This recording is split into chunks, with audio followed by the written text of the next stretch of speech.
The desert air clung to the windows of Camp Redwood like a ghost refusing to be exorcised.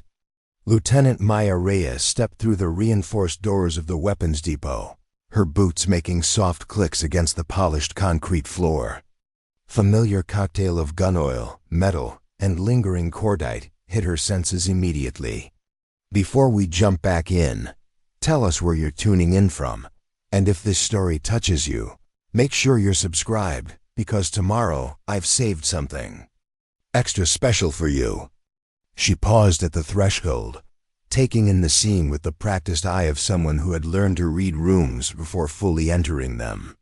24 equipment lockers lined the far wall, most already claimed by tactical kits adorned with unit patches and personalized markings. The younger operatives moved with that particular brand of Special Forces confidence that comes from having survived selection and knowing exactly where they belonged in the hierarchy. Maya's kit was different. One weathered M191 one-pistol holster that showed the kind of care that spoke of real experience rather than showroom admiration. A cleaning kit with edges worn smooth from thousands of uses. 2 sets of leather shooting gloves folded with surgical precision that only comes from muscle memory built through countless repetitions in places where details meant the difference between life and death. No customized tactical gear adorned her equipment. No trendy modifications told stories she wasn't willing to share. Nothing that invited questions about where she had been or what she had done during the years that had carved tiny lines around her eyes and taught her to move with economy rather than flash. She selected an empty locker in the corner away from the main cluster of activity and began unpacking with methodical efficiency. Each item had its designated place. Each movement was deliberate and purposeful. She labeled everything in black, ink with handwriting so small and precise it looked like technical documentation rather than personal organization.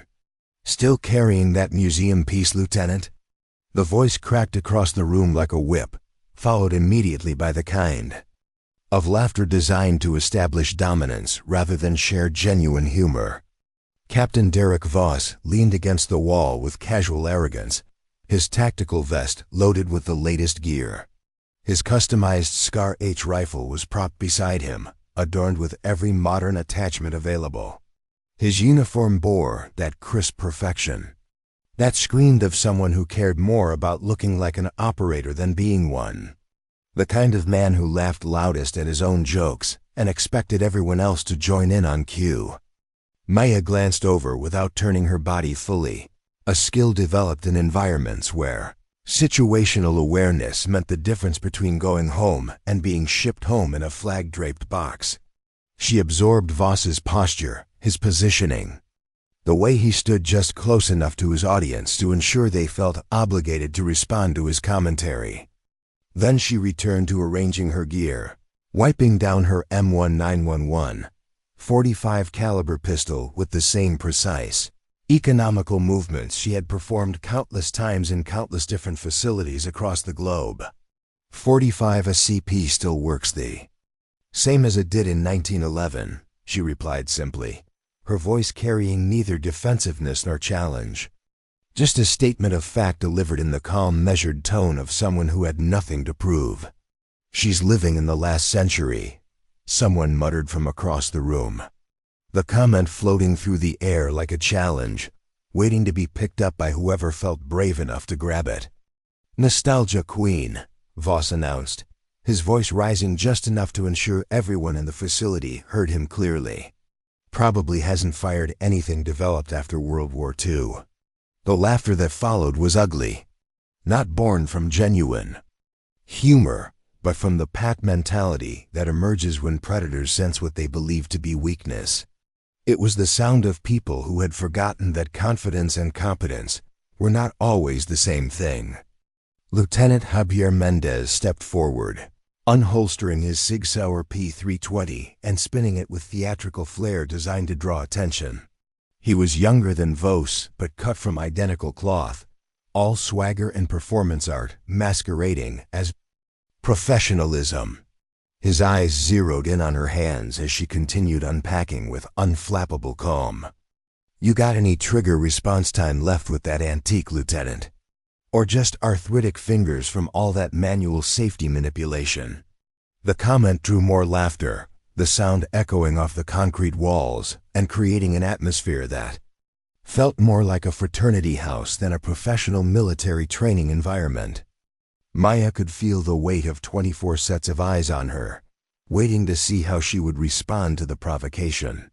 Whether she would rise to the bait like an amateur, or fold under the pressure like someone who did not belong in their world. She did neither. Instead, she closed her locker with the gentle precision of someone who never wasted motion or expended energy unnecessarily. The soft click of the lock engaging was somehow louder than all their laughter combined, cutting through. The noise like a blade through silk. She turned toward the training range with her M1911 holstered at her side, her expression as neutral as still water on a windless day. They interpreted that silence as weakness, as confirmation of their assumptions about who she was and what she represented. It was the first of many mistakes they would make that morning. And by the time they realized the magnitude of their error, the lesson would already be carved into their memories with the kind of clarity that only comes from experiencing something that fundamentally changes your understanding of the world. The shooting range was theater for the instructors, a stage where they could demonstrate their dominance while pretending to educate. But Maya had learned long ago that the most dangerous people in any room were often the ones who felt no need to prove anything to anyone. And as she walked toward the firing line with that same measured pace, some primitive part of her brain was already calculating angles, assessing threats, and preparing for the moment when silence would transform into something far more eloquent than words. Preparing and narrating this story took us a lot of time, so if you are enjoying it, subscribe to our channel. It means a lot to us. Now back to the story. The training bay stretched out before them like an arena designed for controlled violence. Paper targets hung at varying distances while tactical shooting stations lined the walls, like silent witnesses to countless hours of operators pushing their skills beyond comfortable limits. Warm-ups began with the ritual familiar to special operations facilities worldwide. Equipment checks designed as much to establish hierarchy as to ensure safety. Voss led from the front with the enthusiasm of someone who genuinely believed his own promotional material, his voice booming off the walls as he called out instructions.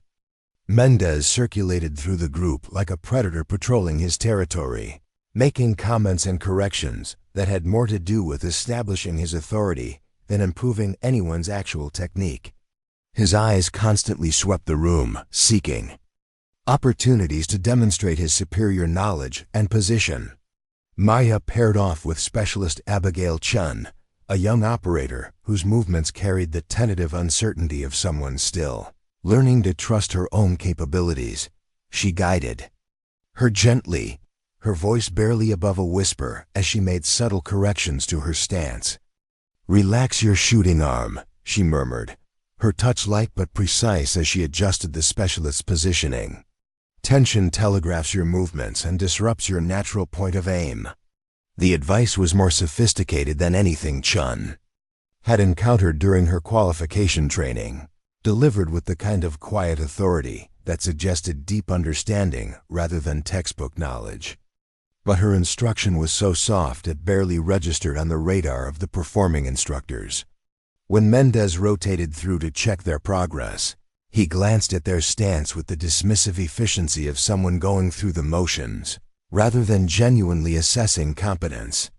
His eyes lingered on Maya's holstered M1911, not studying her technique or evaluating her skill level, but looking for confirmation of the narrative he had already constructed in his mind. "Going to be a short qualification week if that's what we're working with," he announced loud enough for the comment to carry across the range and draw knowing chuckles from operators who understood the unspoken rules of the hierarchy at play. Maya looked him directly in the eye for exactly 3 seconds. Not angry, not amused, not intimidated, just still. The kind of absolute stillness that comes from complete confidence in your own capabilities. The kind that makes predators uneasy without them understanding exactly why. Mendez held her gaze for those 3 heartbeats before stepping away, some primitive part of his brain recognizing something his conscious mind refused to acknowledge. A warning signal that his ego was too loud to hear clearly. By the time the group gathered for the next set of demonstrations, the social dynamics were crystallizing like frost forming on a window. Maya had been categorized, filed away, and dismissed. She was background noise now, not a threat worth watching. Not competition worth considering. Just another aging officer counting days until retirement. Probably assigned to the qualification course as a bureaucratic formality rather than because she actually needed the training. That was exactly how she wanted it. But while they performed for each other with increasing enthusiasm, she gathered intelligence with the methodical efficiency of someone who had learned that information was often more valuable than ammunition. Voss had a tendency to anticipate recoil, causing him to push his shots low and left on rapid-fire drills. Mendez was technically sound but constantly distracted by his need for validation from the crowd. They were competent instructors, she acknowledged silently, but neither possessed the kind of awareness that comes from understanding what real danger looks like when it is not announcing itself, with loud voices and aggressive postures. They had not truly seen her yet. Not her stillness, not her economy of movement, not the way she processed information with the calculating efficiency of someone who had learned to read threats and assess capabilities in environments where miscalculation carried permanent consequences. That moment of recognition was building like atmospheric pressure before a storm. The kind of tension that makes experienced operators check their equipment and junior personnel look around nervously without understanding why. And when that moment finally arrived, when the performance ended and reality began, it would take exactly 8 seconds to change everything they thought they knew about weapons proficiency, competence, and the difference between looking dangerous and actually being dangerous. The morning air in the facility seemed to grow thicker as Voss prepared for his next demonstration, his voice rising with theatrical confidence as he prepared to show the group a technique that would soon become the catalyst for a lesson none of them would ever forget. Today's qualification will focus on tactical response times with modern sidearms, Voss announced, his voice cutting through the morning routine like a blade through fabric. The reactive target system requires sub-second draw-to-fire response. You need polymer frames, striker-fired actions, and no manual safety slowing you down. He gestured toward his holstered Glock 19X with practiced reverence. This is combat evolution in action. When milliseconds determine whether you make it home, you can't afford to be carrying relics. His eyes found Maya across the room, his gaze carrying all the subtle dismissal of someone who believed he understood everything about her capabilities based on her equipment choice. Cordell Martinez, you're with Bravo and Delta teams today. The casual cruelty of the assignment landed with the weight of institutional disrespect. Everyone in the facility understood the translation. The green teams. New specialists still struggling with basic marksmanship. Operators who needed extra attention and patience rather than advanced instruction. It was not about teaching. It was about exile. The message could not have been clearer if Voss had painted it on the wall in bright red letters. You are not good enough to train with the real operators. So we are parking you with the mistakes and slow learners where you cannot embarrass yourself or interfere with serious instruction. The beauty of the insult lay in its plausible deniability. To anyone not paying close attention, it might seem like a reasonable training assignment. But every operator in that room recognized it for what it truly was, a calculated dismissal designed to establish exactly where Maya stood in their hierarchy. Yes, sir, Maya replied simply, stepping into position with the designated group without any visible reaction to the slight. Her voice carried no anger, no wounded pride, no defensive protest. Just professional acknowledgement delivered in the same measured tone she had maintained since walking through the doors. The younger operators glanced at her with expressions that mixed sympathy with curiosity, emotions they tried to hide behind regulation poker faces. They were new enough to special operations to still be shocked by the casual cruelty that often masqueraded as leadership, yet experienced enough to recognize when someone was being deliberately marginalized. Specialist Chun leaned in close during the transition between drills. Her voice dropped to barely above a whisper. The kind of careful communication that happens when junior personnel want to express solidarity without risking their own positions. In the food chain. Ma'am, no offense intended, but they don't usually do that kind of thing to lieutenants. Especially not ones with your service record. Maya offered her a faint smile that somehow managed to be both reassuring and enigmatic, like a teacher who knows the answer to a question her students have not yet learned to ask. Just focus on your grip technique, specialist, she said quietly, adjusting Chun's hand position with the palm of her hand. Everything else will work itself out. And so she moved through the rotations like a ghost navigating a machine designed to ignore her existence. Her guidance was surgical in its precision, delivered without ego or the need for dramatic gestures.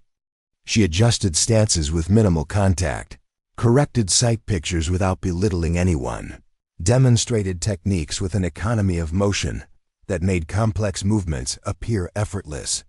Her training partners improved not because she dominated them or made them feel small, but because she possessed the rare ability to make them believe they could succeed. Her corrections felt like revelations rather than criticisms, delivered with the kind of quiet authority that emerges from genuine expertise rather than borrowed confidence. From across the room, Voss and Mendez continued their show with increasing enthusiasm, feeding off each other's energy and the attention of their growing audience. They executed flashy demonstrations of rapid target acquisition that prioritized spectacle over practical effectiveness, their voices rising as they explained the mechanics with the confidence of men who had never had their assumptions challenged by unforgiving reality. This particular sequence requires modern trigger systems, Voss announced to the group, his Texas drawl dripping with calculated condescension as he gestured toward the demonstration. Hell, even Reyes could probably break 2 seconds if she'd upgrade from that museum piece on her hip. The comment was carefully crafted to draw laughter at her expense, and it succeeded magnificently. Chuckles echoed through the facility as operators appreciated the joke without examining its implications too closely. It was the kind of casual humiliation that happened so smoothly, so institutionally, that it almost seemed reasonable to those not paying careful attention. Maya looked up from where she was correcting Chun's sight alignment, just for a second. Her expression did not change.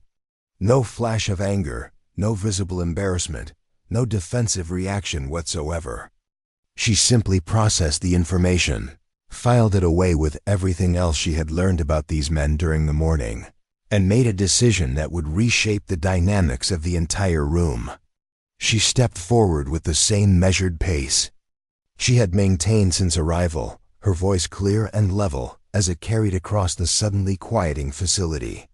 "Would you like to demonstrate that technique against me, Captain?" The laughter died as if someone had thrown a switch. The room fell into the kind of profound silence that makes people suddenly aware of their own heartbeats. Even Mendez blinked in surprise, his confident expression flickering like a candle in an unexpected breeze. Voss stared at her, his mind struggling to process what had just occurred. Her direct challenge violated every assumption about the power dynamic he had so carefully established. But backing down would be infinitely worse than accepting. His reputation, his authority, his entire carefully constructed image depended on maintaining the fiction of his superiority. His grin was wide and predatory, but something in his eyes suggested the smile did not reach quite as deep as it should have. "You absolutely sure about that, Lieutenant?" We're running the reactive target scenario. Best response time wins." He gestured toward his holstered Glock with theatrical confidence. "That antique of yours needs to be manually cocked and has a safety to disengage. You're handicapping yourself by at least half a second." "I am sure," Maya replied. Someone in the crowd muttered, "Oh boy," under their breath. And suddenly, the morning's routine had transformed into something else entirely. Though most of the observers could not have articulated exactly what they were witnessing, they sensed that the casual cruelty and institutional theater were about to give way to something more fundamental and far more dangerous. The next few moments would determine whether the hierarchy they had all accepted as natural law was as solid as they believed, or whether it had been built on assumptions that were about to be tested by someone who had never needed to prove anything to anyone. Voss cracked his knuckles with theatrical precision, each pop echoing through the silent facility like small gunshots reverberating off concrete walls. The sound seemed to hang in the air longer than physics should have allowed, building tension with every deliberate crack of cartilage against bone. "All right then, Reyes," he said, rolling his shoulders with the kind of ceremony usually reserved for prize fighters entering the ring. "Let's give everyone here a proper demonstration of why modern weapon systems have replaced your grandfather's sidearm." Mendez moved to officiate the pairing, his role as secondary instructor requiring him to oversee the safety and conduct of the exercise. But his usual confident demeanor had developed hairline cracks, like ice beginning to show stress fractures under pressure. Some instinctive part of his consciousness was recognizing that the room's dynamics had shifted in ways he did not fully understand or control. "You both clear on the parameters?" he asked, his voice pitched slightly higher than normal, though he probably was not aware of the change. "Reactive target system will present randomly. First accurate hit on target wins. No anticipating the start." Maya nodded once, economically. Perfectly clear. The range was cleared with military efficiency that bordered on choreography. 24. Operators shuffled into formation around the designated lanes, creating a perfect semicircle almost spontaneously. Everyone sensed that something significant was about to unfold, even if they could not identify exactly what that something might be. The air grew thick with anticipation, that particular brand of tension that emerges when routine transforms into spectacle. Conversations died mid-sentence. Equipment stopped clattering. Even the ventilation system seemed to quiet, as if the building itself was holding its breath. Voss stepped into his firing position with the swagger of someone who had never lost a shooting competition, at least not one that mattered. His stance was wide and confident, shoulders squared, ready to demonstrate his superiority in front of an audience that expected nothing less from their alpha instructor. He flexed his hands, settled into position with all the ceremony his ego demanded, and shot a look around the circle that clearly communicated his absolute certainty about how the next few minutes would unfold. Maya adjusted her shooting gloves with the same methodical precision she had shown throughout the morning. No flourishes, no psychological games, no attempt to intimidate or impress. Just simple preparation executed with the kind of attention to detail that spoke of habits formed through repetition in environments where small mistakes cascaded into large consequences. She checked her balance, tested her footing, and settled into a stance that looked almost casual to untrained eyes. But anyone with real experience would have recognized the deceptive relaxation that comes from absolute confidence in your own capabilities.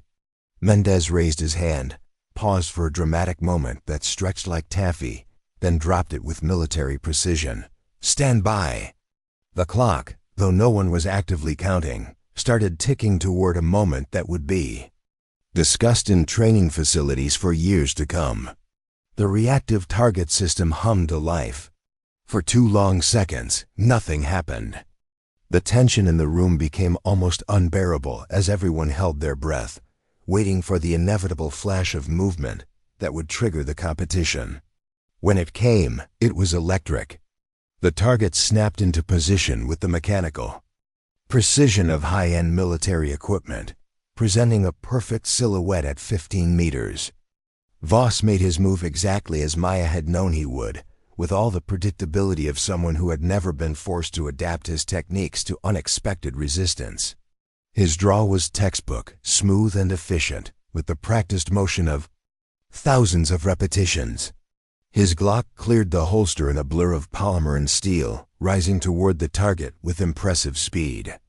It was a perfect demonstration of modern tactical shooting technique, the kind of move that worked flawlessly against paper targets and in shooting competitions where conditions were controlled and threats were predictable.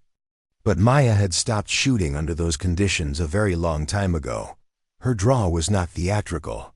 There was no wasted motion, no flash, nothing designed to impress observers or establish dominance.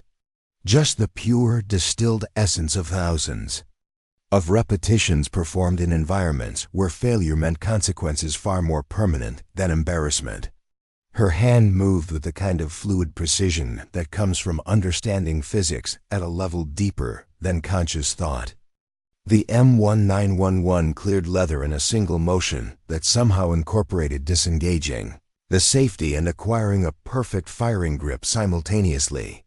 The transition was so smooth, it looked almost choreographed, but there was nothing rehearsed about the devastating effectiveness of her response. The .45 caliber pistol spoke once, the heavy report cutting through the facility like a physical presence.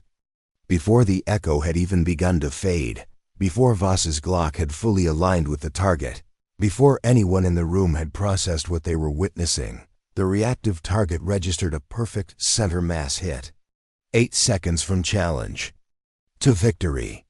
8 seconds to completely rewrite the power structure of the room and establish a new reality that none of them had seen coming. The lesson was carved into their memories with the kind of clarity that only comes from witnessing something that fundamentally challenges everything you thought you knew about weapons, competence, and the dangerous assumptions we make about people who choose to remain quiet. Maya holstered her pistol with the same fluid motion, her movements controlled and economical. No wasted energy, no unnecessary drama, no theatrical gestures designed to milk the moment for maximum psychological impact. She simply returned the weapon to its home with the same measured grace she had maintained throughout the morning. The facility remained in shocked silence, the kind of profound quiet that follows witnessing something that defies expectations, so completely that the mind needs time to recalibrate. No one clapped or cheered. No one made comments or jokes. No one even seemed to be breathing normally. The digital timer on the reactive target system displayed the results with impartial precision: 83 seconds from signal to accurate hit.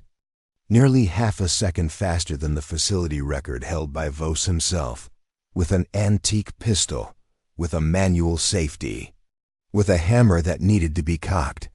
Maya walked to Mendez with steady steps that echoed softly in the profound silence, and nodded once without comment or ceremony, as if she had just completed a routine drill instead of delivering a masterclass in weapons handling and combat effectiveness. Then she turned to Voss, who remained in his firing position with his Glock still raised and his face flushed red, not from physical exertion, but from the kind of deep humiliation that cuts through layers of ego and professional identity like a laser through tissue paper. She extended her hand to him with the same quiet courtesy she had shown the junior operators during their training rotations. Her voice soft enough that only those closest could hear, but carrying the weight of absolute finality that made every word crystal clear. That's what we're working with. The same phrase Mendez had thrown at her earlier returned without anger or emphasis. Just a simple statement of fact delivered with the kind of quiet authority that does not need volume to be heard. The words landed with the force of revelation, recontextualizing everything that had occurred in the preceding hours. Voss stared at her for a long moment, his mind still struggling to process the complete reversal of everything he had believed about weapon systems and physical capability. His assumptions lay in ruins around him like debris from a controlled demolition. Then he holstered his Glock and took her hand, the gesture somehow managing to salvage a small piece of dignity from the wreckage of his preconceptions. There was something almost ceremonial about the moment, a recognition that the old order had ended and something new was beginning. The room remained absolutely silent. No one clapped or cheered. No one made comments or jokes. No one even seemed to be breathing normally. The profound quiet stretched like a held breath, as if the entire facility was afraid that any sound might break the spell and force them to confront what they had just witnessed. Even the young specialists she had been patiently training stood frozen with their mouths slightly open, their minds working overtime to reconcile the quiet, helpful lieutenant who had been correcting their stances with the woman who had just systematically dismantled one of the unit's top shooters in less time than it takes to tie a bootlace. Specialist Chun whispered what everyone was thinking, her voice barely audible in the heavy silence. What the hell was that? Mendez stood pale and motionless, his clipboard hanging forgotten at his side like a prop from a play that had suddenly changed scripts mid-performance. His entire worldview was undergoing rapid reconstruction as he processed what his eyes had recorded, but his brain was still struggling to accept. Maya did not wait for praise, recognition, or explanation requests. She walked back to her original position with the same steady gait she had maintained throughout the morning, reset her holster with methodical precision, and resumed her training stance as if nothing unusual had occurred. But everything had changed. The instructors remained silent for the rest of the qualification session. No more jokes about antique weapons or outdated technology.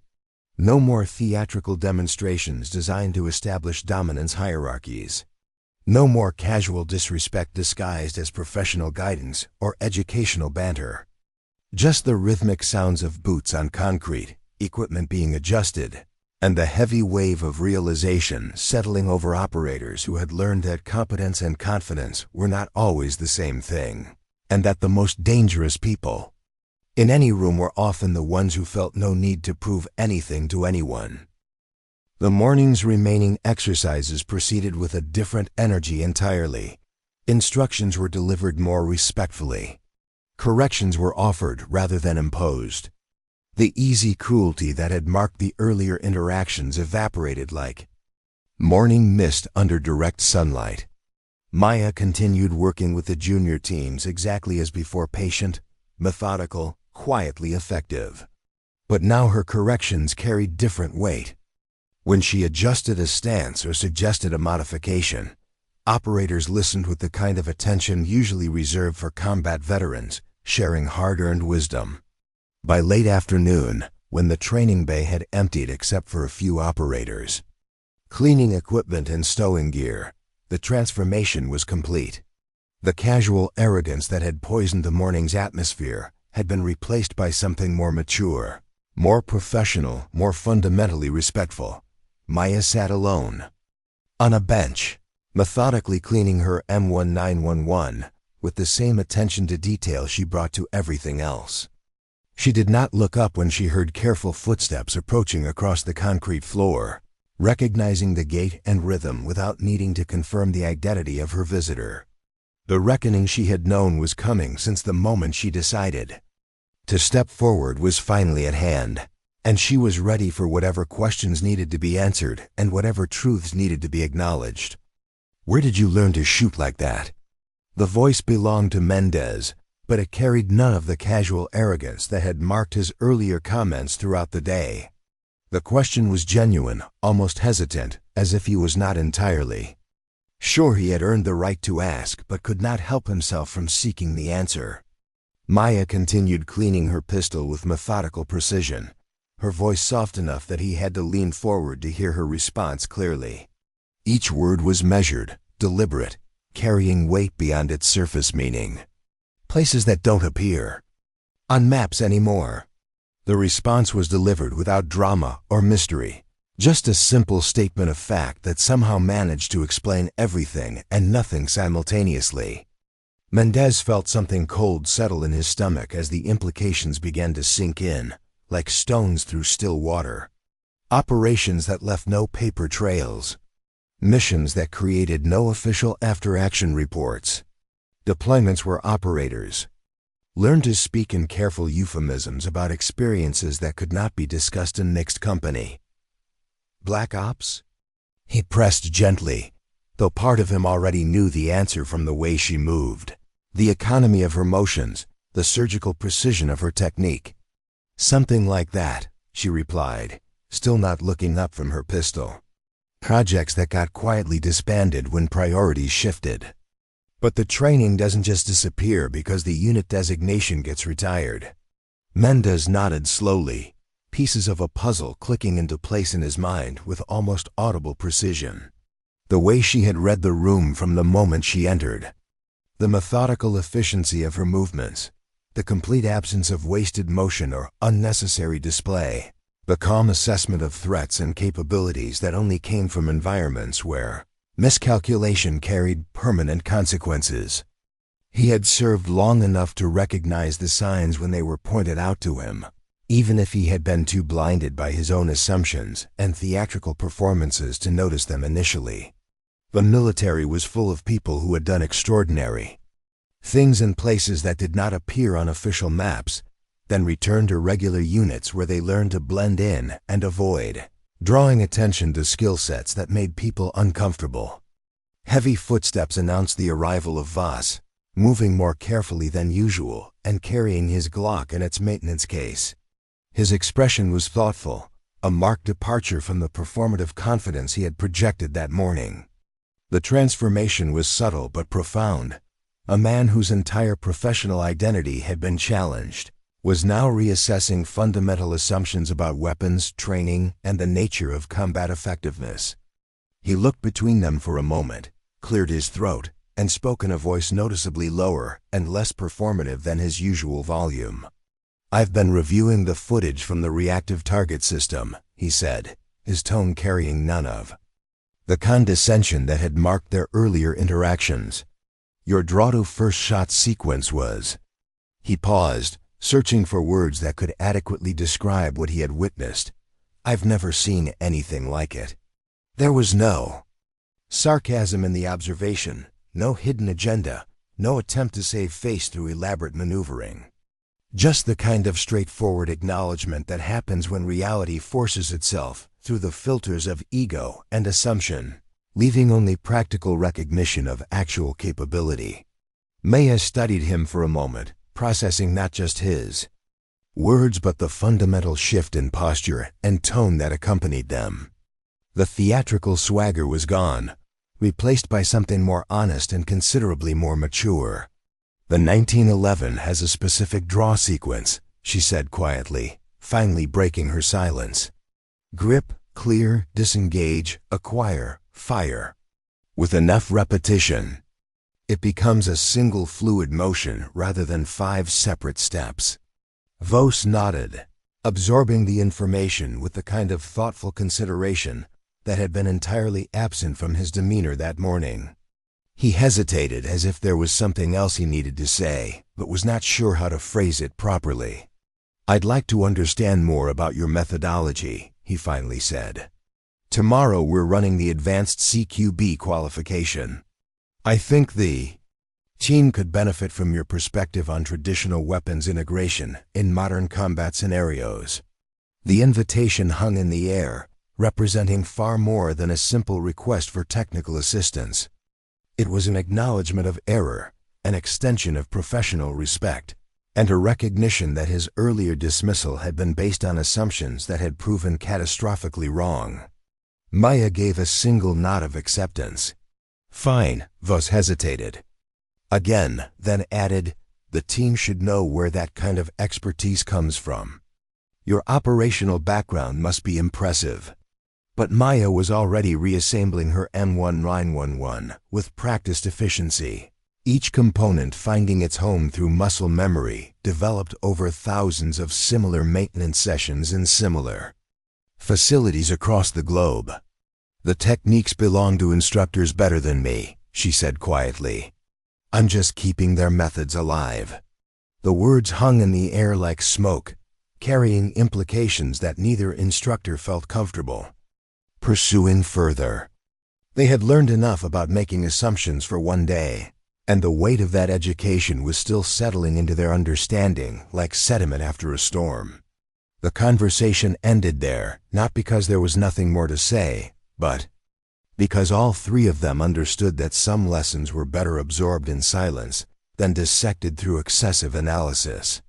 The morning had taught them that competence often wore different faces than they expected, and that strength frequently chose not to announce itself until circumstances made demonstration unavoidable. As they prepared to leave the facility, each, lost in their own thoughts about weapons, respect, and the dangerous assumptions that could blind people to the capabilities of those around them, one thing was crystal clear. Tomorrow's training session was going to operate under entirely different rules than the one they had just concluded. The hierarchy remained intact, but it was now based on actual competence rather than theatrical performance. And that shift would change everything about how they approached their responsibilities as instructors and operators. The next morning brought clear skies and the kind of crisp air that made every sound seem sharper and more defined. The training facility filled with operators moving through their pre-drill routines, but the atmosphere carried a different quality from the previous day, more focused, more respectful, charged with a subtle energy that spoke of recent revelations. The easy camaraderie was still present, but it had been tempered by a new awareness that competence could arrive in unexpected packages, and that assumptions about people based on appearance or equipment choice could prove catastrophically wrong. When Maya walked onto the range to begin the CQB qualification demonstration, the facility fell silent with the kind of attention usually reserved for commanding officers, delivering important briefings, or safety officers discussing live fire exercises. The casual chatter died instantly, replaced by the focused quiet of professionals preparing to learn from someone who had earned their respect through action rather than rank or reputation. She moved with the same steady efficiency she had displayed from day one. But now that efficiency was recognized for what it had always been, the practiced economy of someone who had learned to waste neither motion nor energy in environments where such luxuries could prove fatal. Maya stood before the group, her M1911 holstered at her side, and spoke for the first time with the kind of directness that operators immediately recognized and respected. "Modern weapons have their place," she began, her voice carrying just enough to reach every corner of the facility without seeming to project. "But fundamentals remain unchanged regardless of what you're carrying. I'm going to demonstrate why traditional weapon systems can still be integrated effectively into contemporary tactical environments." Her demonstration was flawless.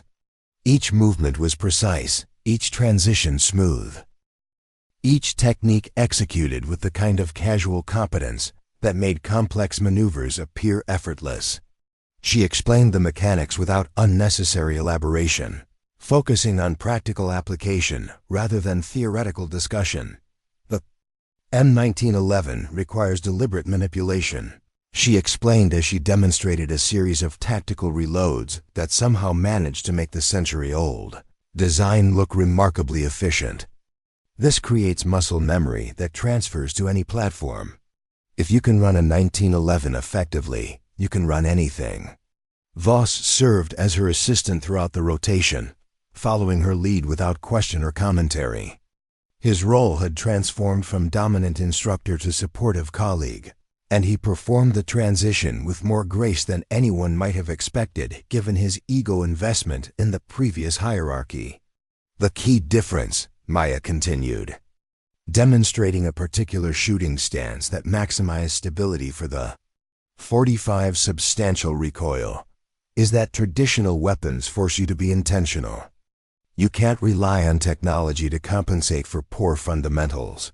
Every action must be deliberate, controlled, and purposeful. As the demonstration progressed, the room's energy shifted further. Operators who had initially viewed her with skepticism or condescension now studied her techniques with intense focus, many taking mental notes on how to incorporate her methods into their own training regimens.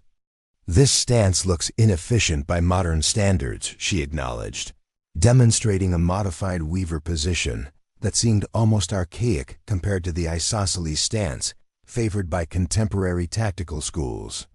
But it was developed through practical application in environments where failure meant death.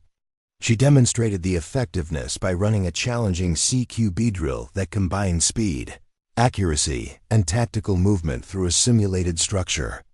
Her performance was nothing short of remarkable, not flashy or theatrical, but displaying the kind of fluid precision that comes only from thousands of hours of practice under the most demanding conditions imaginable. When she finished the main demonstration and opened the floor for questions, the silence stretched for nearly 10 seconds before hands began rising throughout the group. The questions came rapidly then, practical and focused, from operators genuinely interested in understanding her methodology rather than challenging her authority. How do you maintain accuracy with the heavier trigger pull? What's your approach to malfunction clearance in high-stress environments? Can you demonstrate that reload technique again? Maya answered each question directly and thoroughly, without embellishment or unnecessary detail. Her explanations were clinical, precise, and immediately applicable, exactly the kind of practical knowledge that operators valued above all else. As the session progressed, a remarkable transformation occurred. Operators who had brought their polymer-framed, striker-fired pistols began examining them with slightly different eyes, noticing aspects of their function and design that they had previously taken for granted. Several approached the weapon maintenance table, picking up the few 1911 pistols available in the armory and handling them with newfound appreciation. When the morning drill concluded, Specialist Chin approached. As Maya was resetting her equipment, her movement more confident than it had been the previous day. "Lieutenant," she said, her tone carrying the kind of respect that cannot be demanded through rank alone, "would it be possible to get some one-on-one instruction with the 1911 platform?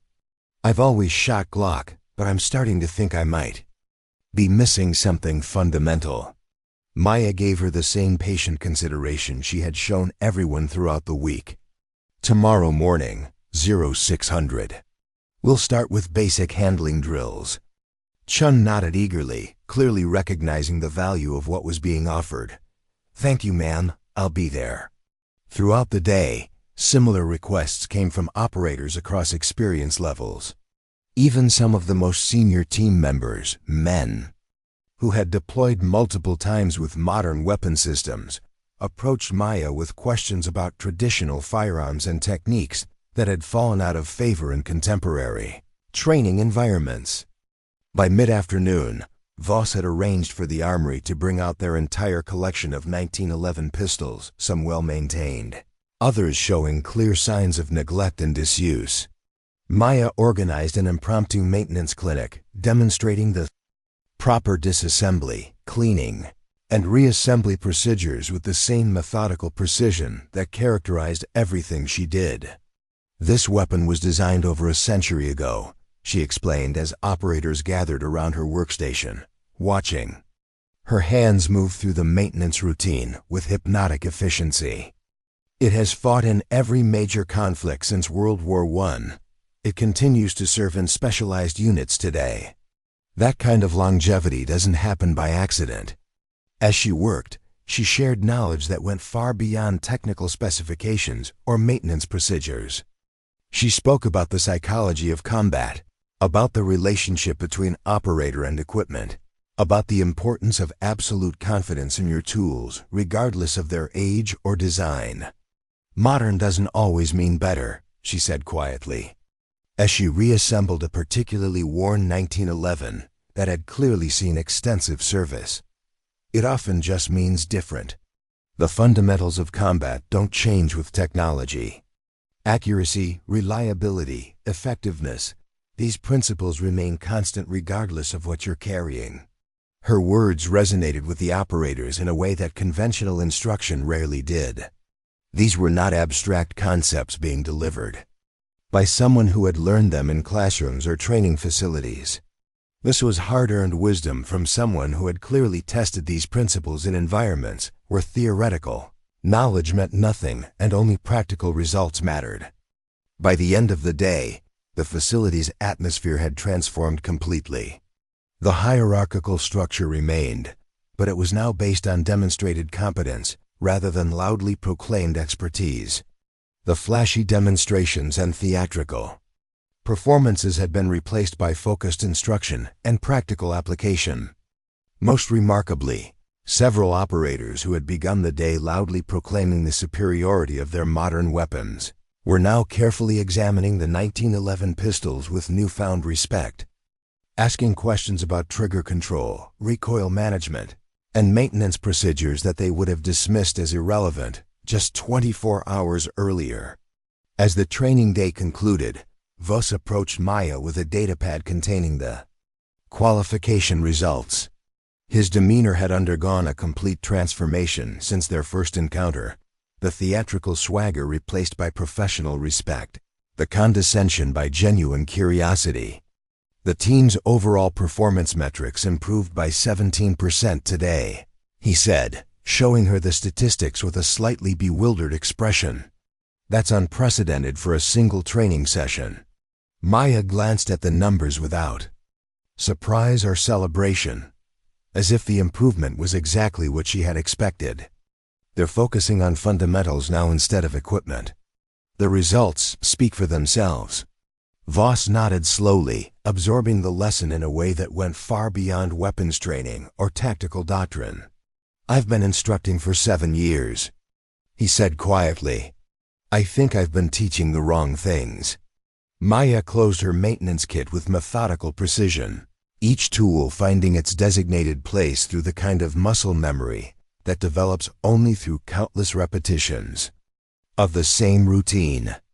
You were teaching what you were taught, she replied, her voice carrying neither criticism nor absolution. Now you know better. The simplicity of the statement somehow carried more weight than any elaborate explanation or theoretical discussion could have achieved. It acknowledged the error without dwelling on it, recognized the opportunity for growth without demanding apology or contrition. As they prepared to leave the facility, Voss hesitated at the door, clearly wrestling with something that needed to be said. The thing is, he finally managed, I still don't fully understand how you made that shot yesterday. Even with perfect technique, that draw to first shot time should be physically impossible with a 1911. Maya paused, her hand resting lightly on the doorframe. For a moment, it seemed she might not answer. Then she turned slightly, her expression revealing nothing but her eyes carrying the weight of experiences Voss could only imagine. When your life depends on making that shot thousands of times, she said quietly, the impossible becomes routine. She left him standing there, absorbing the implications of a statement that somehow managed to explain everything without revealing anything specific. The lesson was not just about weapons, or techniques, or tactical doctrines. It was about the nature of expertise itself, about the difference between knowledge acquired in controlled environments and wisdom earned in places where failure carried consequences too permanent to contemplate. As Maya walked across the training compound toward her temporary quarters, the setting sun cast long shadows across the concrete. Operators who had dismissed her the previous day now nodded respectfully as she passed, some even stopping what they were doing to acknowledge her presence.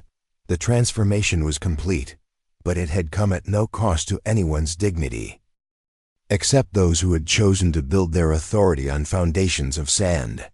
And as the day drew toward its conclusion, everyone in that facility understood that they had witnessed something rare and valuable: leadership that led by example, rather than intimidation, strength that educated rather than dominated, and competence that elevated others rather than diminishing them. The lesson would stay with them long after the qualification course ended, and they returned to their operational teams. They had learned to look more carefully, judge more thoughtfully, and lead more authentically. And that education was worth more than any technical skill or tactical procedure they might have absorbed during their time at the facility. The final day of qualification week arrived with clear skies and a steady breeze that carried the distant sounds of other training exercises across the compound. Inside the facility, operators moved through the familiar ritual of preparing gear and reviewing course parameters. Their voices carried the mixture of focus and anticipation that marked the approach of a challenging evaluation. The atmosphere was unrecognizable from that first morning. Conversations were thoughtful, interactions respectful. The competitive energy remained. These were elite operators after all, but it had been transformed into something more productive, more collaborative, and fundamentally more professional. Maya moved through the facility with the same measured pace she had maintained from day one, checking her equipment with methodical precision while the controlled activity of military preparation continued around her. Her M1911 was holstered at her side, the worn leather carrying the patina that comes only from years of consistent use and proper care. The difference was in how people moved around her. Now operators created space without being asked, not out of fear or intimidation, but out of professional respect. Senior team members nodded as she passed, acknowledgments between equals who understood each other's worth. Nobody tried to crowd her or assume she would be the one yielding space. Lieutenant Reyes, Captain Marcus Fletcher, the unit commander, who had been observing the qualification process, approached with the direct manner of someone who preferred efficiency to ceremony. His reputation preceded him, 20 years of service, multiple combat deployments, and a leadership style that valued results over politics. Maya gave him her full attention, standing neither at rigid attention nor with casual disregard. Just the perfect middle ground of professional respect. Your input has created quite a transformation in my team, Fletcher continued, his tone neutral but his eyes evaluating her with the practiced assessment of a veteran leader. Voss tells me you've completely overhauled their approach to fundamental weapons handling. The team was receptive to alternative perspectives, sir, Maya replied simply. Fletcher's expression remained professionally neutral, but something in his eyes suggested he wasn't accepting the deflection. That's not what I heard. Word is you demonstrated a level of proficiency that fundamentally challenged their assumptions about weapon systems and operational doctrine. Maya met his gaze evenly, neither confirming nor denying the assessment. Fletcher studied her for a moment longer, then made a decision. Walk with me, Lieutenant. They moved away from the main training area toward the observation deck that overlooked the complex qualification course. Fletcher's pace was deliberate, creating enough privacy for conversation while remaining visible to maintain propriety. Your file makes for interesting reading, he said after they had put sufficient distance between themselves and the others. Transfer from special activities. 3 years in programs that officially don't exist. Qualification scores that seem almost mechanical in their consistency. He paused, letting the implications hang in the air between them. What it doesn't explain is why someone with your background would allow herself to be marginalized by instructors with half your operational experience.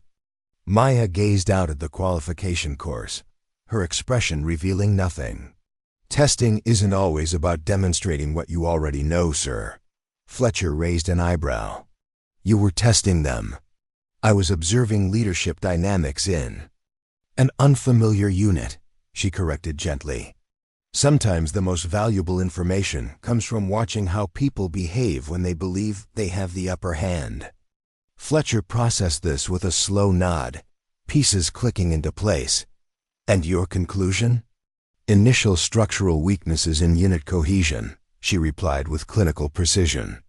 Over-reliance on equipment advantages rather than fundamental skills, leadership based on social positioning rather than demonstrated competence. She paused briefly. all correctable with proper guidance. The captain absorbed this assessment without defensiveness, the mark of a leader secure enough in his position to accept valid criticism. And the demonstration with the 1911? Was that part of your observation protocol as well? For the first time, something resembling a smile touched the corners of Maya's mouth. That was situationally necessary.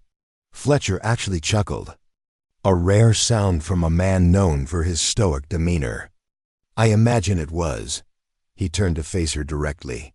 The qualification exercise today has been modified. We're running the infiltration scenario with mixed weapon systems. I want you leading Alpha Team. The assignment represented a complete reversal of her position within the unit hierarchy from marginalized outsider to commanding the primary element in the day's most important evaluation. The transformation would have seemed remarkable to anyone who hadn't witnessed the events of the previous days. Understood, sir. Fletcher nodded once, then added, and Lieutenant? Don't hold back this time. I want my team to see exactly what they're aspiring to become. Maya returned to the main gathering area where operators were checking gear and reviewing tactical plans. The buzz of conversation quieted momentarily as she approached, then resumed with a different energy. Word of her new assignment had clearly spread through the unit's informal communication channels. Specialist Chun approached, carrying her recently issued M1911 in its holster. The transformation in her demeanor was remarkable, the tentative uncertainty replaced by focused confidence, the hesitation by purpose. Alpha Team is ready for briefing, Lieutenant, she reported, her voice carrying the kind of quiet assurance that comes from knowing exactly where you stand and what is expected of you. Maya nodded acknowledgement. Gather the team. The 8 operators who had been assigned to Alpha assembled quickly, their equipment showing the subtle changes that had occurred over the week. Several had exchanged their polymer-framed pistols for steel 1911s or other hammer-fired designs. Their gear was arranged with the kind of thoughtful efficiency that prioritized function over fashion, accessibility over appearance. Maya surveyed them briefly, then began her briefing without preamble or unnecessary ceremony. The infiltration course tests everything we've covered this week, she explained, her voice carrying just far enough to reach her team without broadcasting to the entire facility. Movement discipline, weapons handling under stress, target discrimination, and tactical decision-making under time constraints. She unfolded a schematic of the course on the prep table, her movements economical and precise. Standard approach doctrine would take you through the main corridor with maximum speed, engaging targets as they present. That's what the other teams will be doing. Her finger traced a different route on the schematic. We're going to move differently. Slower initial entry, more deliberate target acquisition, emphasis on precision over speed. One of the senior operators, Sergeant Reynolds, frowned slightly. Ma'am, with respect, that approach will put us at a significant time disadvantage against the other elements. Maya met his gaze directly. Speed is only an advantage when you're moving in the right direction, Sergeant. This course is designed to reward rush decisions with failure. She indicated several points on the schematic. False targets positioned to draw fire from operators moving too quickly. Penalty zones that add time for missed shots or collateral impacts. Decision points deliberately structured to punish conventional tactical doctrine. The team studied the schematic with newfound appreciation, seeing the hidden challenges that had been incorporated into what initially appeared to be a straightforward evaluation. This isn't about being the fastest, Maya concluded. It's about being right. First time, every time, regardless of pressure. As her team absorbed this perspective, Voss approached from where he had been preparing the other elements. His demeanor carried none of the arrogance that had characterized their first encounter, just the focused professionalism of an instructor who had learned valuable lessons about assumptions and capability. Lieutenant, he acknowledged with a respectful nod. Alpha's starting position is prepped. You'll have 5 minutes for final equipment checks once the command team is in position. Thank you, Captain, Maya replied simply. Voss hesitated, then added in a lower voice, "The course record has stood for 3 years. 17 minutes, 42 seconds, set by Commander Fletcher himself."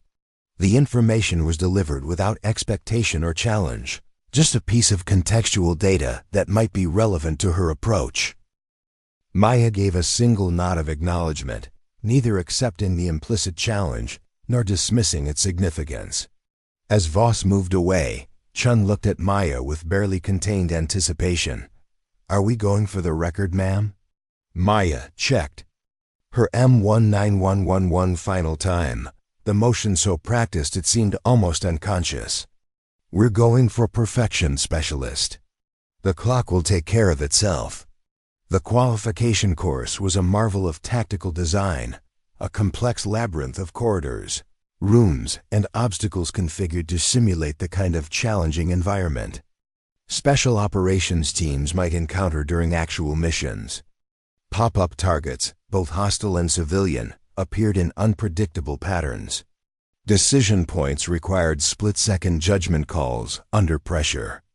Environmental challenges like limited visibility, tight spaces, and awkward shooting positions tested both physical capability and psychological resilience. As Alpha Team moved toward their starting position, the facility fell into the kind of focused silence that precedes serious evaluation. Other teams watched with professional interest, their earlier dismissiveness replaced by genuine curiosity about how Maya's unorthodox approach would perform under the pressure of formal qualification.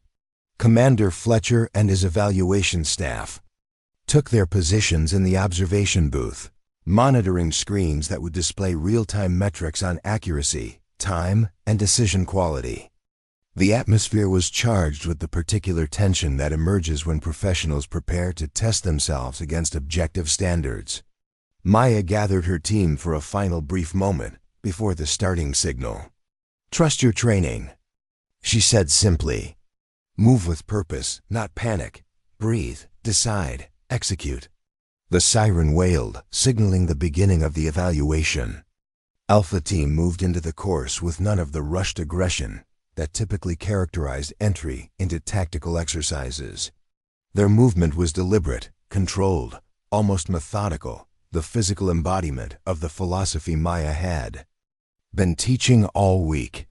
Where other teams would have charged forward, they advanced with measured precision. Where standard doctrine called for speed, they prioritized awareness. Where conventional tactical wisdom emphasized overwhelming force, they applied focused discipline. The results were immediately apparent to the observers.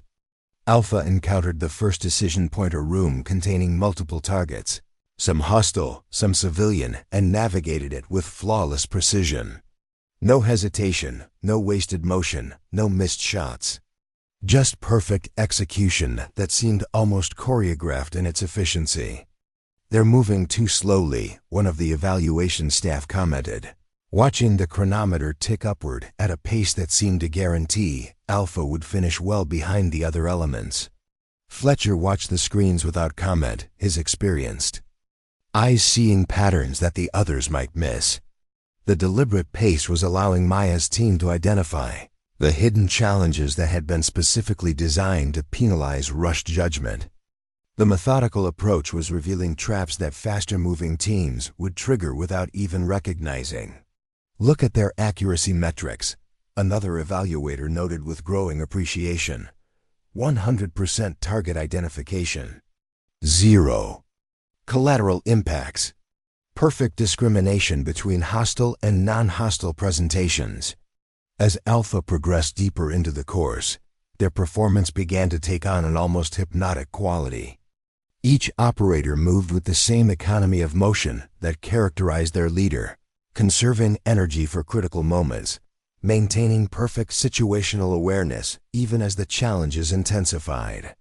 Maya led from the center position, her M1911 an extension of her body rather than a separate tool. Her target transitions were seamless, Her reloads executed with such fluid precision that they barely registered as distinct actions. When she engaged multiple targets, the heavy .45 caliber rounds found their marks with mechanical consistency, the controlled recoil never disrupting her sight picture or throwing off subsequent shots.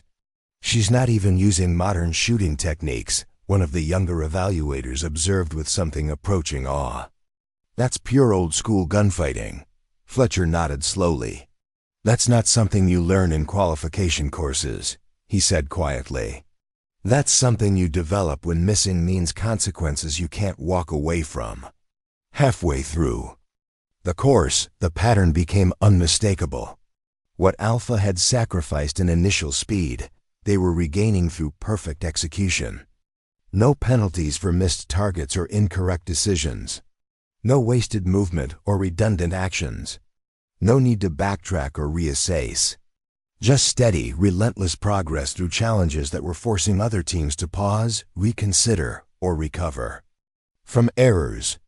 By the 2/3 mark, murmurs began circulating through the observation area as the metrics displayed on the monitoring screens told a story that seemed almost impossible.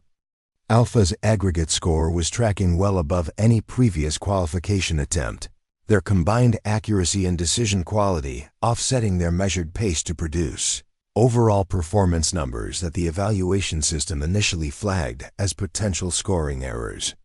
"The system thinks they're cheating," one evaluator said with disbelief. "It can't reconcile this level of accuracy with their movement speed." Fletcher overrode the automated alert with a few keystrokes. "The system's parameters need updating." He replied simply, "It wasn't designed to account for this level of proficiency." As Alpha approached the final section of the course, a complex multi-level structure designed to simulate the kind of challenging environment where special operations teams often found themselves operating, the entire facility seemed to hold its collective breath.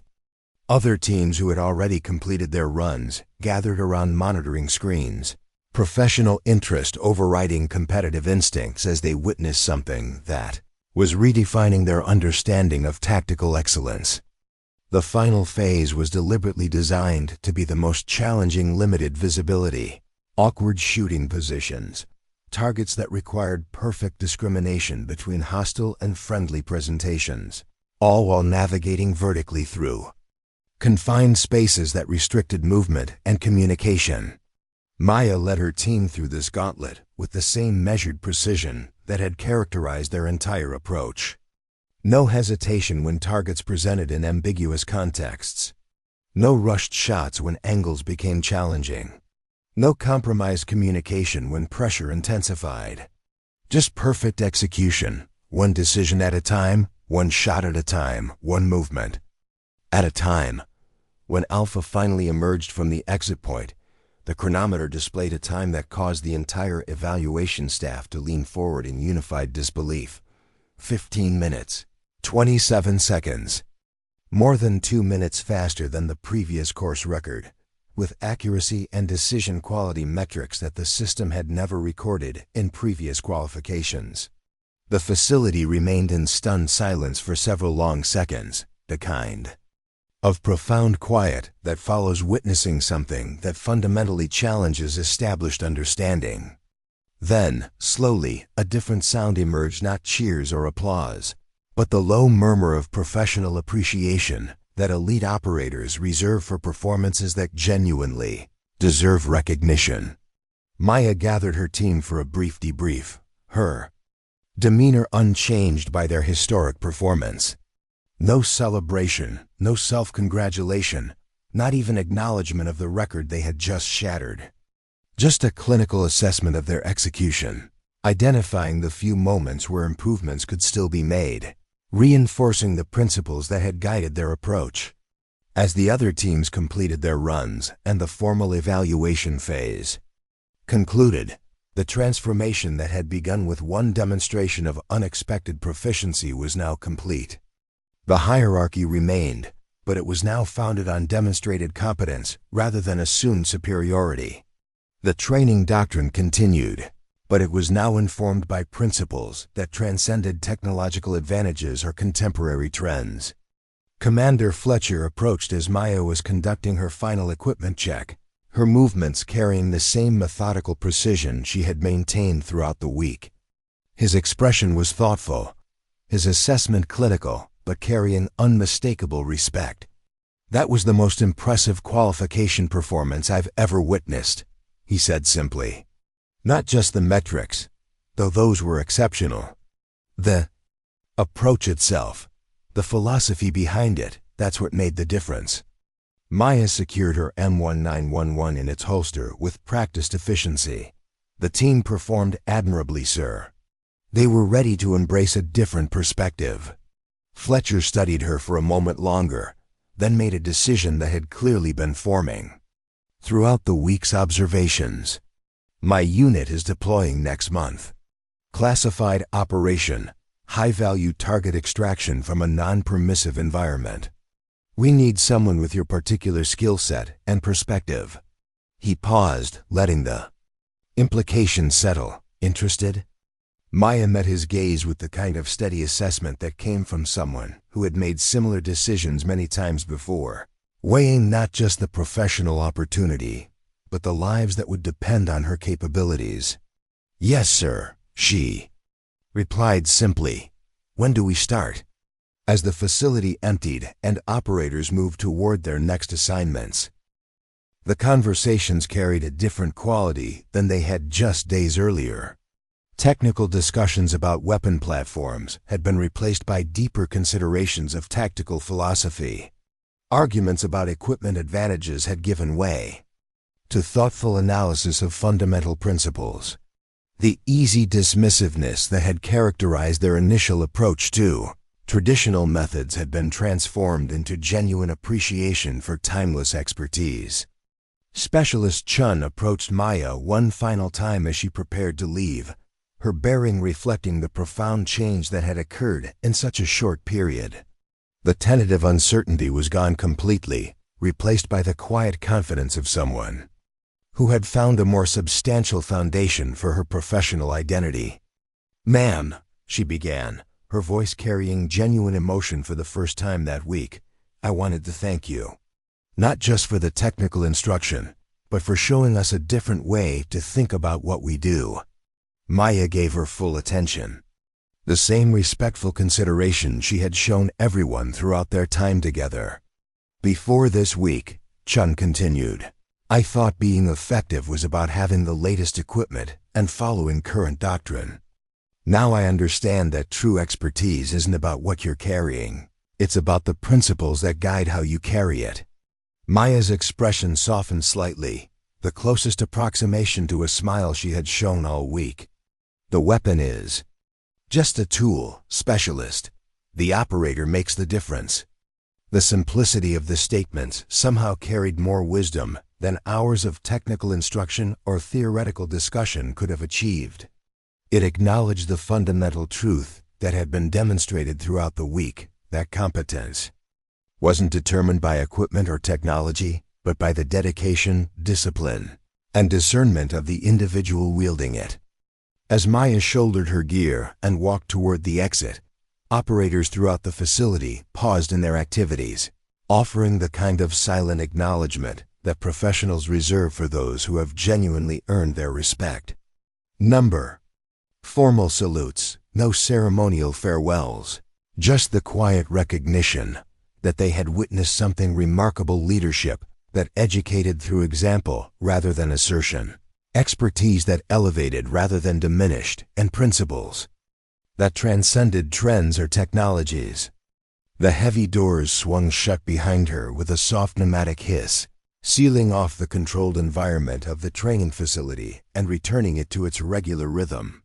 But the lesson she had taught not through lectures or presentations, but through 8 seconds of perfectly executed technique and 5 days of quiet professionalism would echo through that space long after her footsteps had faded. In a world that often confused innovation with improvement and technology with capability, Lieutenant Maya Reyes had reminded an entire unit of elite operators what real expertise looked like when it didn't need external validation. She had shown them that the most dangerous people in any environment were often the ones who felt no need to announce their capabilities until circumstances made demonstration unavoidable. And sometimes, in a profession built on constant evolution and technological advancement, that quiet reminder of timeless principles was the most powerful lesson of all, the kind of education that changed not just how people performed their duties, but how they understood the very nature of excellence, mastery, and the courage required to trust proven fundamentals when everyone else was chasing the next innovation. As her transport pulled away from Camp Redwood, carrying her toward whatever classified operation awaited next, the training facility resumed its normal functions. But the culture she had helped create through her example would continue shaping special operators long after her departure, creating ripple effects that would spread through the military community in ways that could never be measured or officially documented. Because the best lessons are not taught through words, they are demonstrated through actions. And the most lasting changes come not from authority imposed from above, but from excellence that proves itself through performance and then steps back into the quiet spaces where true professionals prefer to operate. The story of 8 seconds that changed everything had become part of the unit's unofficial history, passed down through successive training cycles as a reminder that innovation must always be balanced with fundamentals, that technology must always serve principles, and that the most important battles are often won by people who understand that some truths remain constant even as the tools and tactics evolve around them. Maya Reyes had arrived as an outsider carrying what many considered an obsolete weapon. She left as a living embodiment of the principle that true mastery transcends equipment or era, that excellence, once achieved, becomes timeless in a profession where legacy is measured by the quality of operators you help create. That transformation represented the kind of victory that truly mattered. If you enjoyed this story, please subscribe to our channel for more inspirational content. Where are you watching from? Drop a comment below. We love hearing from our amazing viewers around the world. 6 months later, the rain drummed against the metal roof of the forward operating base like distant artillery fire.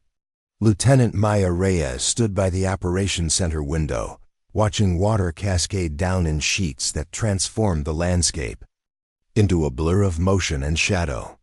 The deployment had tested Fletcher's unit in ways even veteran operators hadn't anticipated: harsh terrain, elusive targets, and intelligence that proved frustratingly incomplete. The extraction mission that had initially brought Maya to the team had evolved into something more complex and extended. Their primary target had been secured, but intelligence gathered during that operation had revealed a network that stretched further and ran deeper than anyone had suspected. What should have been a 2-week deployment had transformed into a 6-month campaign of calculated precision strikes and intelligence gathering. Behind her, the operations center hummed with a controlled urgency of professionals managing multiple mission parameters simultaneously. Tactical displays showed team positions, surveillance feeds tracked potential hostiles, and communication specialists monitored encrypted channels with quiet efficiency. This was the nerve center of an operation that had grown beyond its original parameters but remained focused on its essential purpose. Captain Voss approached with a tablet displaying the latest intelligence update, his demeanor carrying none of the theatrical confidence that had characterized their first meeting at Camp Redwood. Those 6 months had transformed him as profoundly as any of them, the arrogance replaced by authentic confidence, the performance by genuine competence. "Surveillance confirms primary target location," he reported, his voice low enough to maintain operational security. "Compound is exactly as our intelligence described: reinforced perimeter, multiple entry points, at least 15 armed personnel visible from external observation."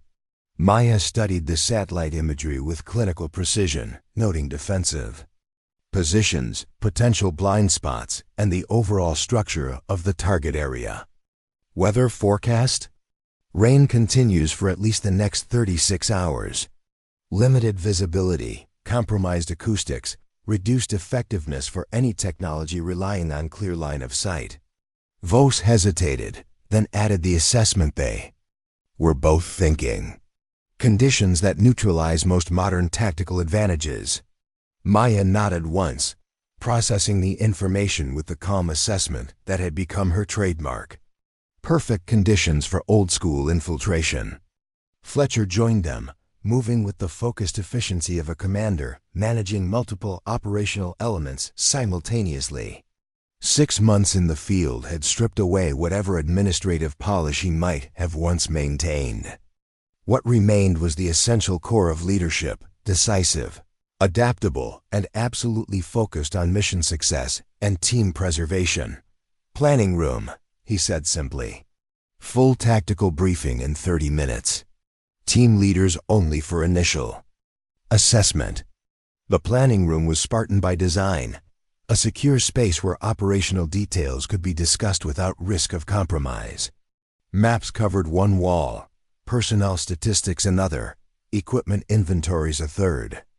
The fourth wall displayed the mission objectives in stark, unambiguous language. Locate and secure intelligence materials confirming network operations. Identify leadership structure. Capture key personnel if possible. As team leaders assembled, Maya noted the transformation in each of them.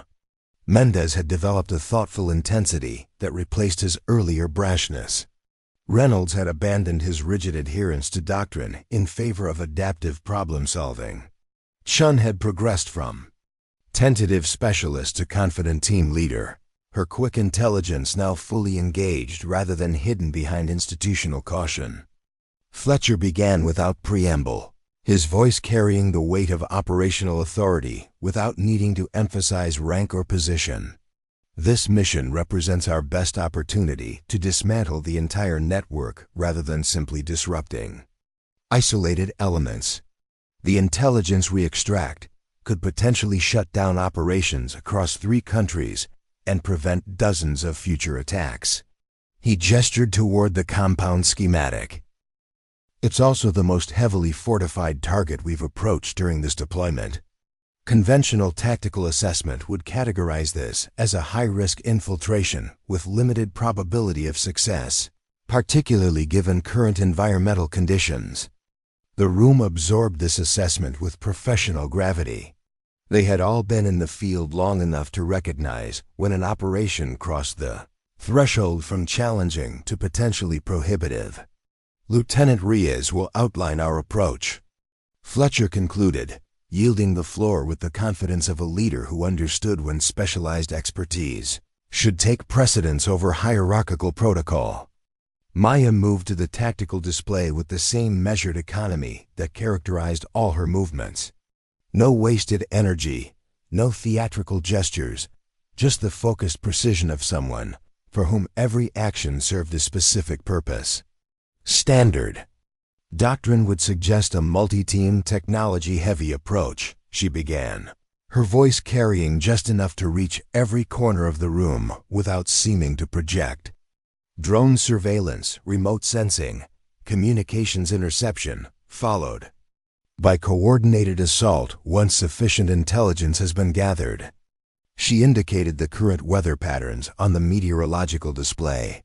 Current conditions render most of those technological advantages either compromised or completely neutralized. Limited visibility affects drone effectiveness. Rain impacts remote sensing capabilities. Atmospheric interference compromises communications reliability. Her finger traced a different approach on the compound schematic. We're going to utilize a modified version of infiltration techniques developed before these technologies existed. 2-person teams, minimal equipment profiles, communication through pre-established signals rather than electronic means. Reynolds frowned slightly, his expression reflecting professional concern rather than disagreement. Ma'am, that approach substantially increases individual operator vulnerability. Without technological support, each team will be essentially isolated once insertion is complete. Maya met his gaze directly. Technology creates advantages when conditions permit its effective deployment. When conditions negate those advantages, technology becomes a liability, equipment that can malfunction, systems that can fail, dependencies that can compromise operational security. She indicated several key points on the schematic. This approach was developed specifically for conditions where visibility is limited, communication is restricted, and conventional advantages are neutralized. It relies on individual operator capability rather than systemic technological superiority.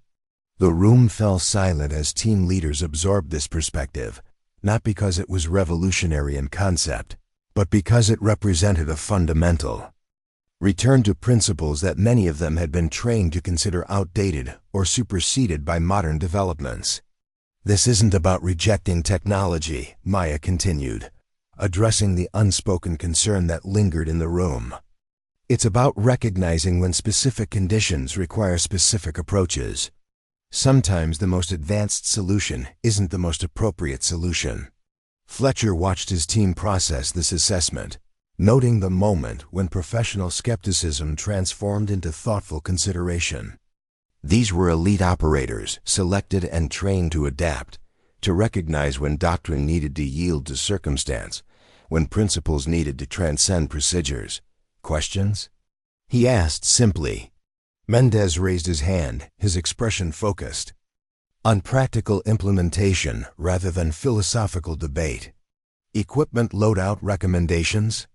If we're minimizing technological dependencies, I'd like guidance on alternative options. Maya nodded approval at the question, recognizing the shift from resistance to application. Primary weapons with mechanical sighting systems only. No electronic optics that can be compromised by weather or power failure. Secondary weapons with manual operation that doesn't depend on specific ammunition characteristics. Communication through visual signals established prior to insertion. Navigation by terrain association rather than GPS dependency. As she outlined the specific approach, something remarkable happened. The team leaders began contributing their own insights, not challenging the fundamental philosophy, but enhancing it with their specific expertise. Reynolds suggested modifications to the standard infiltration pattern that would maximize natural cover in the compounds approach. Shun proposed a signaling system that utilized the rainfall itself as concealment for necessary communication. Mendez outlined an equipment distribution that balanced minimal profile with essential capability. The planning session transformed from a top-down briefing into a collaborative development of an approach that honored timeless principles while incorporating relevant modern techniques. Not rejection of advancement, but thoughtful integration of fundamental expertise with appropriate technology. When the expanded tactical briefing began an hour later, the entire operational team assembled with the focused attention of professionals preparing for a mission that would test their capabilities at the most fundamental level. The room's energy carried none of the casual arrogance that often characterized special operations planning sessions. No boastful confidence, no dismissive attitude toward potential challenges. Just the concentrated focus of operators who understood exactly what they were undertaking and what would be required for success. Maya outlined the approach with clinical precision, her presentation neither dramatizing the risks nor minimizing the challenges. Just clear, actionable information delivered with the kind of straightforward clarity that elite operators valued above all else. This mission will test your fundamental capabilities, she concluded. Not your equipment, not your technology, not your systemic advantages. Your individual skills, your adaptability, your capacity to function effectively when external supports are compromised or unavailable. She surveyed the room, making brief eye contact with key personnel. Some of you have trained your entire careers with the assumption that technological advantage would always be available. That advanced equipment would compensate for any environmental challenge. That modern systems would provide solutions to any tactical problem. Her voice remained measured, neither accusatory nor judgmental, just stating operational reality, with the kind of direct honesty that professionals respected. This mission operates under different assumptions. That you are more capable than your equipment. That your judgment is more reliable than any system. That your fundamental skills will function when technology fails. The room absorbed this assessment with the gravity it deserved. No one challenged the perspective or suggested alternatives. They had all experienced moments during the deployment when environmental conditions, equipment failures, or unexpected developments had forced them to rely on core capabilities rather than technological advantages. Fletcher stepped forward to conclude the briefing, his presence carrying the authority of command without needing to emphasize rank or position. Insertion begins at 0200 hours. Final equipment checks at 0100. Team leaders, confirm your assignments and ensure your personnel understand exactly what this mission requires. He paused, surveying the room with the careful assessment of someone evaluating not just operational readiness but psychological preparation. This approach isn't about rejecting advancement or returning to outdated methods, he added, addressing the unspoken concern that lingered beneath the surface. It's about recognizing that true capability isn't defined by the tools you carry, but by the operator who carries them. Sometimes the most sophisticated solution is the one that depends least on sophistication. The briefing concluded with the efficient professionalism that characterized everything the unit did. Operators dispersed to prepare equipment, review assignments, and mentally prepare for a mission that would test them at a level many had never experienced before. Maya remained in the planning room, reviewing final details with the focused attention that left nothing to chance. She was making a final notation on the infiltration timeline when she sensed rather than heard someone approaching. She looked up to find Specialist Chun standing at a respectful distance, clearly waiting for an appropriate moment to speak. "Something on your mind, Specialist?" Maya asked, giving her full attention. Chun hesitated, choosing her words with careful precision. "Permission to speak candidly, ma'am." "Always." Some of the younger operators are concerned about the approach. "Not questioning the mission," she added quickly. "Just uncertain about operating without the technological support they've been trained to rely on." Maya considered this with thoughtful assessment rather than defensive rejection. It was a legitimate concern, one that deserved honest address rather than dismissive reassurance. "Bring them to the tactical range in 20 minutes, she replied simply. The tactical range was deserted at this hour, most operators focused on final mission preparations, rather than additional training. Maya stood at the firing line, her M1911 holstered at her side, as 8 operators filed in, all junior team members, all carrying the slight tension that suggested genuine concern beneath professional composure. "Specialist Chen tells me some of you have questions about the operational approach," Maya began without preamble. "Not challenging the mission, just uncertain about the methodology. That's appropriate caution, not insubordination." The junior operators exchanged glances, clearly relieved that their concerns were being addressed directly rather than dismissed or criticized. "The fundamental question," Maya continued, "is whether you can function effectively without the technological advantages you've been trained to consider essential. Whether your core capabilities are sufficient when systems are compromised or unavailable." She gestured toward the tactical course that had been set up at the far end of the range, a complex arrangement of barriers, limited visibility corridors, and target presentations designed to simulate challenging engagement conditions. Standard qualification on this course using full equipment loadout is 78% accuracy with average completion time of 42 seconds, she stated. That's considered excellent performance by any operational metric. Maya drew her M1911 with the same fluid precision they had all witnessed during her first demonstration months earlier. I'm going to run this course using equipment technology that hasn't changed significantly since 1911. No optical enhancements, no electronic assistance, no modernized operating systems. Just fundamental capability applied with appropriate technique. Without further explanation, she moved to the starting position. The junior operators watched with focused attention as she settled into her stance, not the modern isosceles position taught in contemporary tactical schools, but a modified weaver stance that looked almost archaic to operators trained within the last decade. At the signal, she moved through the course with a fluidity that seemed almost choreographed in its precision. No wasted motion, no hesitation at decision points, no compromised accuracy when targets presented in challenging contexts.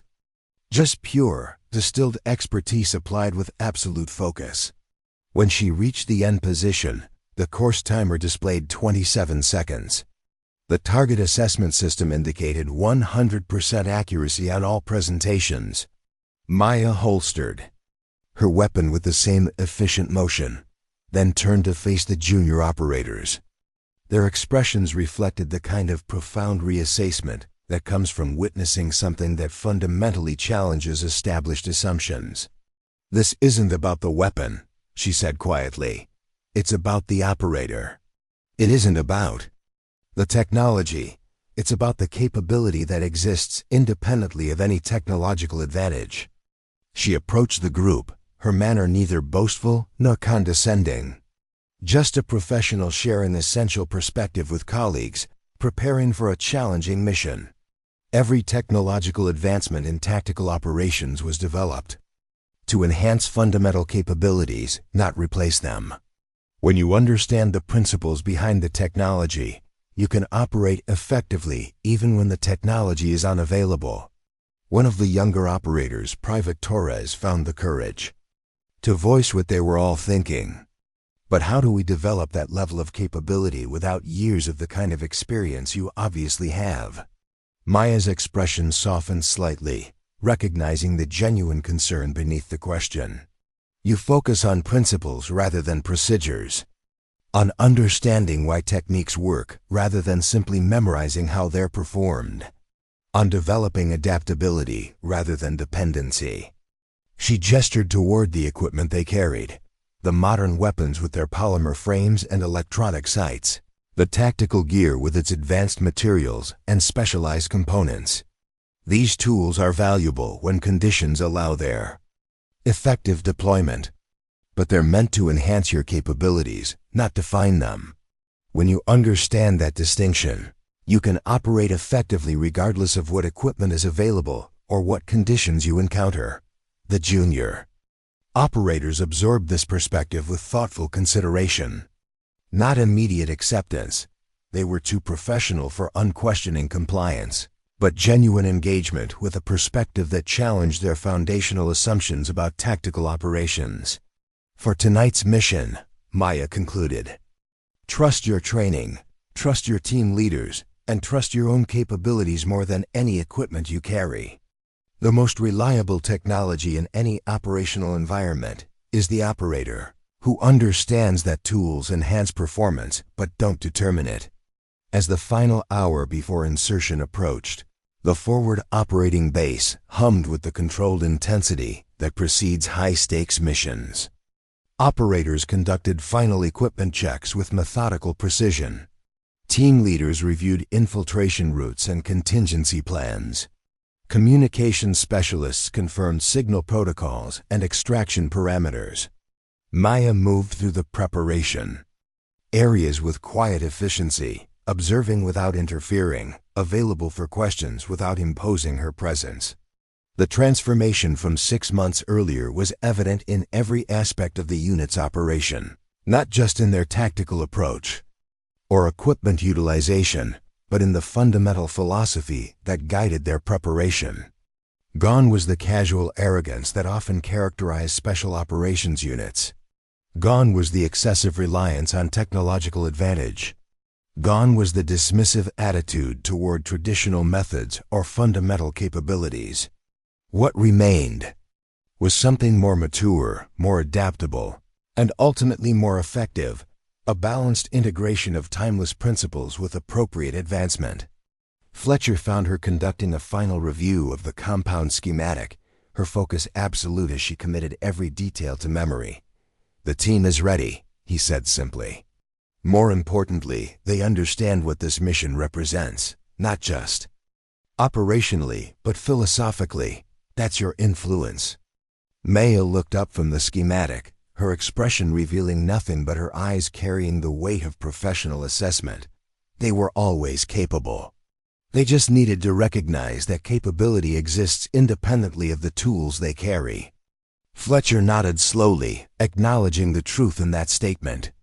"There's been talk at command level about establishing a specialized training division when we return, focused on maintaining fundamental capabilities alongside technological advancement, ensuring operators can function effectively regardless of equipment availability or environmental conditions." He studied her with the careful assessment of a commander evaluating not just current performance, but future potential. "They want you to lead it." Maya returned her attention to the schematic, neither accepting nor rejecting the proposal, just processing it as another piece of operational information to be considered at the appropriate time. "Let's complete this mission first," she replied simply. "Future assignments can be evaluated when current objectives are accomplished." As the insertion time approached and operators moved toward their deployment positions, the atmosphere carried a different quality than any previous mission during the deployment. Not nervous tension or aggressive confidence, but focused readiness, the kind of balanced preparation that comes from knowing exactly what challenges you face and believing genuinely in your capability to meet them. Maya conducted her final equipment check with the same methodical precision she applied to every task. Her M1911 holstered at her side, her gear arranged with functional efficiency rather than tactical fashion, her movements economical and purposeful. As she prepared to join her insertion team, she felt a presence behind her and turned to find Specialist Chun waiting with respectful attention. "Wanted to thank you, ma'am," Chun said quietly. "Not just for the tactical guidance, but for showing us a different way to think about what we do." Maya gave her full consideration, the same respect she had shown everyone throughout their time together. "6 months ago," Chun continued, "I thought being effective was about having the most advanced equipment and following the latest tactical doctrine. Now I understand that true expertise isn't dependent on external advantages. It's built on principles that remain constant regardless of conditions or resources." Maya's expression softened slightly, the closest approximation to a smile she typically allowed herself in operational environments. "The most reliable weapon in any arsenal is the operator who doesn't need technological advantage to be effective." The simplicity of the statement somehow carried more wisdom than hours of tactical instruction or theoretical discussion could have achieved. It acknowledged the fundamental truth that had been demonstrated throughout their deployment, that competence wasn't determined by equipment or technology, but by the understanding, discipline, and adaptability of the individual applying them.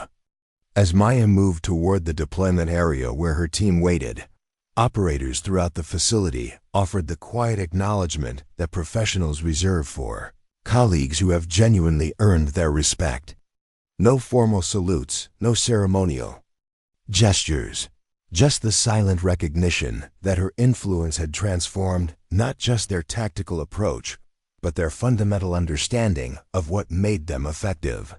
The rain continued its steady drumming against the metal roof as the insertion teams prepared for deployment, each operator focused on the challenging mission ahead.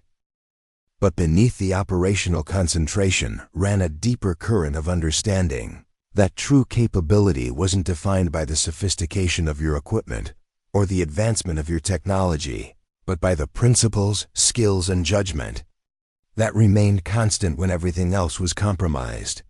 In a profession that constantly evolved with new developments and advancing systems, Lieutenant Maya Reyes had reminded an entire special operations unit of a timeless truth, that the most reliable technology would always be the human operator who understood that tools might enhance performance, but fundamentals determine success. As the deployment signal flashed and teams moved toward their insertion vehicles, that truth traveled with them, not as abstract philosophy, but as practical wisdom that would guide their actions when conditions were at their most challenging and stakes at their highest. And in a profession where lives depended on effective performance, regardless of circumstances, that kind of wisdom represented the most valuable operational advantage of all. If you enjoyed this story, hit that subscribe button to join our community of viewers who appreciate stories of quiet excellence and timeless wisdom. Where are you watching from? Let us know in the comments below. Up next, you've got two more standout stories right on your screen. If this one hit the mark, you won't want to pass these up. Just click and check them out. And don't forget to subscribe and turn on the notification bell so you don't miss any upload from us.